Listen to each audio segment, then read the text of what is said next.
Hey guys, I'm back with another edition of Ask the Guru. I've got 4 questions to go after, and remember, if you have any questions for me, we're going to do this once a month. You can email them to me at thedailyguru@gmail.com. Let's get started. Mr. Jots asked, have you ever gotten to see any of the members of Nickel Creek live? Actually, I saw them all. It was back in either 2003 or 2004, and it was a very, very good show. Those guys really need to get back together because they made some awesome music. Sir Muntiri asked, have you ever listened to King's X? What do you think of them? To answer your first question, yes. And what do I think of them? Honestly, I believe that King's X are one of the most overlooked and criminally underrated bands of the last 3 decades. And honestly, if you guys don't know this band, you absolutely have to check them out. Captain Eats asked, is dubstep this millennium's grunge? Short answer, no. While I understand the comparison insofar as kind of where the youth are running, I just don't see many other similarities between that and the grunge movement of the early 1990s. When you look at it, the grunge movement impacted every single aspect of society and culture.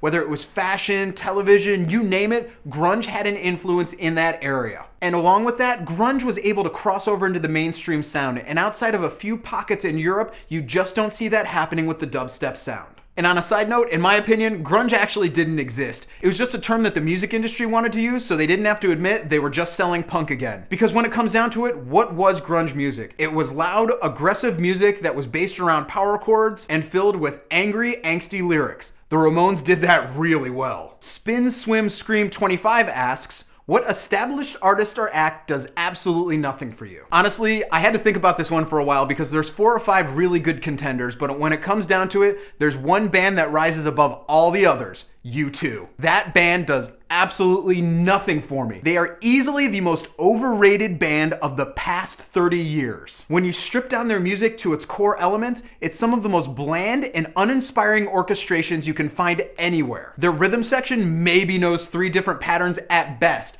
and that lacking in musical diversity will make any band impossible to listen to. And the guitars show only slightly more creativity, and when you think about it, there is not a single riff in the entire U2 catalog that's worth a second listen or would make any list of greatest riffs of all time. Then of course you have the Titanic-sized ego, presence of Bono. It's outright impossible to find any other musician in history that has carried themselves for so long with as much pretension as Bono has, and it's almost laughable how he tries to put across like his lyrics are some amazingly deep thoughts, because at the end of the day, they stir about as much emotion in me as when I found out the Spice Girls were getting back together. Oh, and for a band that claims to be so concerned about the environment and the earth, maybe they should think about how many tour buses and freightliners they have to use and how many chemicals those are putting into the ozone just to transport their Bono's ego-sized stage all across the planet to torture audiences on every continent. So those are my questions for this time. I hope you guys dug it. We'll do it again in a month. If you want to send me a question, do that at thedailyguru@gmail.com, and I'll see you guys again on Friday.